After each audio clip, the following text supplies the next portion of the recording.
Baru-baru ini Marshanda mengungkapkan semua isinya perihal kehidupannya yang menurutnya seperti berputarnya roda, kadang di atas dan kadang di bawah.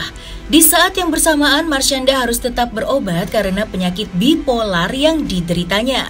Baginya, hal itu tidak mudah untuk dilaluinya.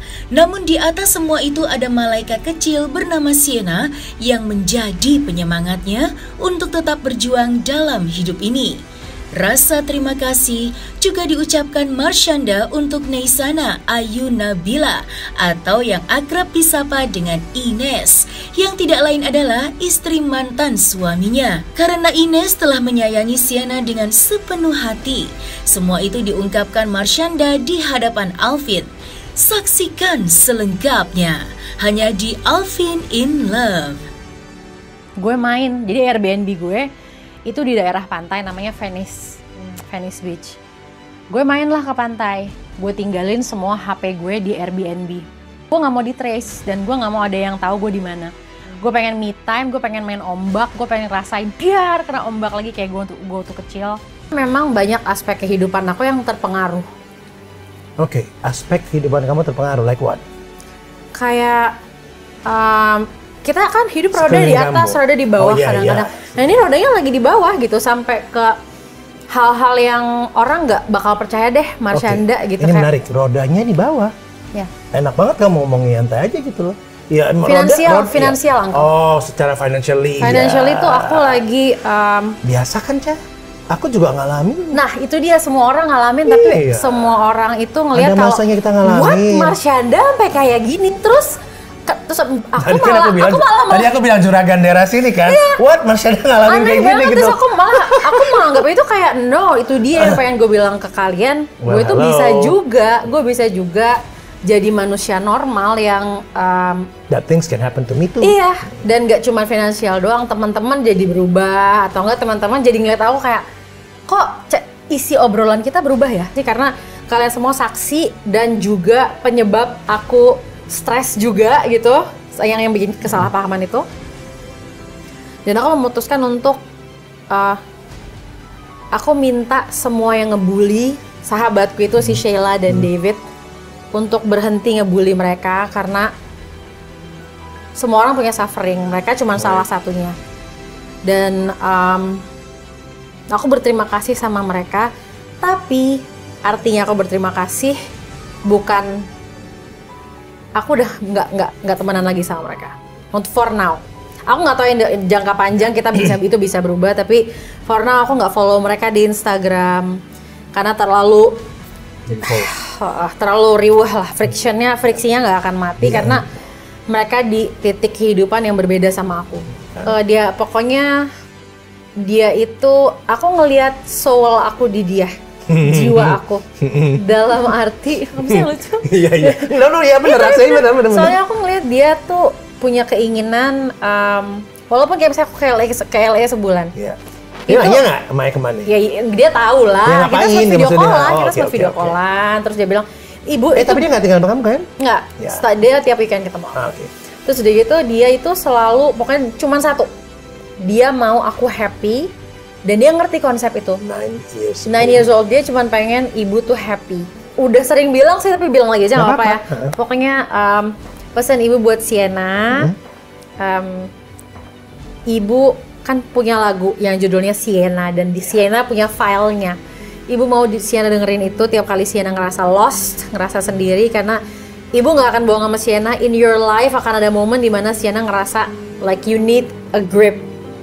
Akan ada momen pas Sienna udah lebih dewasa dimana Sienna ngerasa nggak bisa cerita sama ibu, sama mama, sama ayah.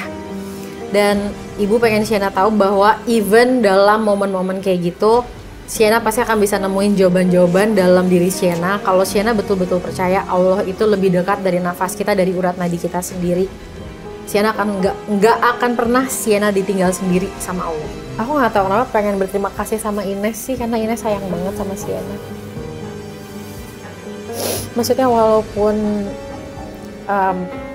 ya dengan segala keterbatasan yang ada di antara aku dan Ines, Ines tuh sayang ke Sienna tuh kayak dia sayang ke anaknya sendiri, dan tanpa Masya Allah, Ines dunia ini akan beda. So dia punya role yang besar banget dalam kehidupan anak aku, dan aku bersyukur dan aku berterima kasih.